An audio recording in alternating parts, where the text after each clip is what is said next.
आज मैं अपनी लाइफ के सबसे मनहूस दिन की स्टोरी आप सभी को बताने वाली हूँ।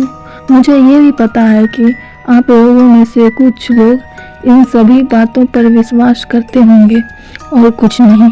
मैं भी पहले इन सभी बातों पर यकीन नहीं करती थी, पर मेरे साथ कुछ ऐसा हुआ कि उस दिन के बारे में सोचकर मेरी रूह आज भी कांप उठती है। ये बात तो लगभग जनवरी 2017 की है, जब मेरे बोर्ड एग्ज़ाम की डेट नज़दीक आ गई थी। इसलिए मैंने सोचा कि अब से मैं नाइट स्टडी करूँगी। तो मैंने रात को 10 बजे से सुबह 4 बजे तक स्टडी करना स्टार्ट कर दिया। मेरे बोर्ड एग्ज़ाम के 2 महीने पहले हमने अपना घर किसी वजह से दूसरी जगह शिफ्ट कर लिया। जब हमने अपना घर दूसरी जगह शिफ्ट किया तो वहाँ पे 2 फ्लोर का घर था। एक नीचे फर्स्ट फ्लोर पे एक रूम था और एक किचन था। इसमें नीचे वाले फर्स्ट फ्लोर पे जो रूम था उस रूम में मैं और मेरी बहन रहती थी, और ऊपर वाले फ्लोर पे एक कमरा था जिसमें मम्मी पापा रहते थे। तो कुछ दिनों तक सब कुछ सही चल रहा था। जब नीचे वाले रूम में हम और मेरी बहन रहते थे, उस रूम के जस्ट साइड में ही किचन था। एक दिन मैं जब अपनी स्टडी कर रही थी तो मुझे अपने रूम के दरवाजे के बाहर से अजीब सी आवाज़ सुनाई दी। तो मुझे लगा कि जो मेरा बहन होगा, तो मैंने उस आवाज़ को इग्नोर कर दिया और मैं फिर पढ़ने चली गई। फिर थोड़ी बाद मुझे बहुत जोर की प्यास लगी, तो मैं किचन में पानी पीने गई। तो मुझे लगा कि कोई मेरे पीछे है और मुझे कुछ अजीब सी आवाज़ भी आई। पर मुझे लगा कि जो मेरी बहन जग गई होगी। तो मैं रूम गई तो मैंने देखा कि मेरी बहन सो रही थी। तो मैं फिर अपनी स्टडी करने लगी।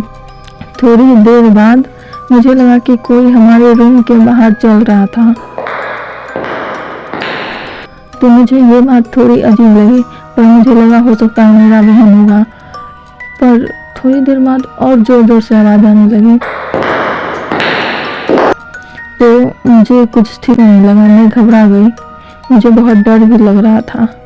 तो मैंने अपनी बहन को जगाया, तो उसने भी ये आवाज़ सुनी, वो भी घबरा गई।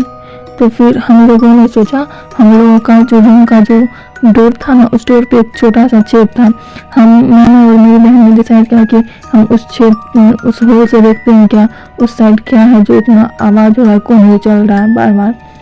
तो मैं और मेरी बहन जब डोर के सामने गए उस छेद से बाहर देखने के लिए कि क्या चीज़ की आवाज़ आ रही है, तो हमने कुछ ऐसा देखा कि हमारी रूह कांप उठी।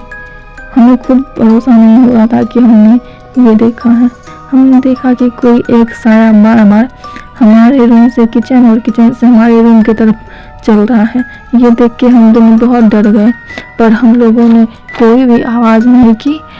उस टाइम हम लोगों के पास फ़ोन भी नहीं था जो हम मम्मी पापा को कॉल कर देते, क्योंकि हम लोग के मम्मी पापा 2nd फ्लोर पर रहते थे। तो हम लोगों ने सोचा कि जाके सो जाते हैं, सुबह होने पे मम्मी को ये बात बताएंगे। तो फिर जैसे ही हम लोग सोने गए तो हमें डर से तो नींद नहीं आ रही थी। हम कैसे भी जगे रहे, रूम की लाइट्स ऑन ही रखी। 2-3 घंटे बाद सुबह के 6 बज गए। तो फिर हम मम्मी के पास गए, हमने मम्मी को ये बात बताई। तो मम्मी ने कुछ ऐसा कहा कि हमारी वो बात सुन के हमारे होश उड़ गए। मम्मी ने हमें कहा कि मम्मी को भी एक दिन किसी का साया दिखाई दिया। मम्मी को भी कुछ अजीब लगा था, पर मम्मी ने हमें ये बात नहीं बताई थी, क्योंकि मम्मी को लग रहा था क्या हम डर जाएंगे, और अब वाकई होता ही, अगर मम्मी हमें बताते तो हम बहुत डर जाते। तो फिर ऐसा हुआ तो हम लोगों ने डिसाइड किया कि हम ये घर खाली कर देंगे। कुछ दिनों बाद हमने ये घर खाली भी कर दिया। जैसे ही हमने ये घर खाली करके हम दूसरी जगह शिफ्ट हुए तो सारे कुछ हमारी लाइफ में सही हो गई। अपने एग्ज़ाम दे दिए, बट कुछ दिनों बाद वहाँ पे कुछ लोग रहने आए, तो उन लोगों ने भी ये घर खाली कर दिया। मुझे जानना था कि आखिर था क्या उस घर में।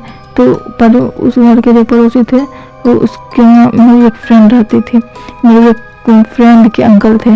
तो हम लोगों ने पूछा उनसे, तो उन्होंने बोला कि पहले इस घर में एक बूढ़ी आंटी और उसके हस्बैंड रहते थे। तो वो बूढ़ी आंटी कुछ दिन तक रही, फिर वो मर गई। तब से जो है वो घर किसी ने नहीं लिया था, और उस घर में वो बूढ़ी आंटी अभी भी इधर से उधर चलती रहती है। उन्हें घर साफ सुथरा रखने का बहुत शौक था, और वो इसलिए वो हमेशा आवाज़ आती रहती है, और वो हमेशा जो है ना सुबह के टाइम में चलती थी नीचे वाले फ्लोर पे, किचन साफ करती थी, तो इसलिए ऐसा हो गया था। वो बात सुन के ही हमें इतना डर लगा, हमने सोचा अच्छा हुआ हमने वो घर खाली कर दिया।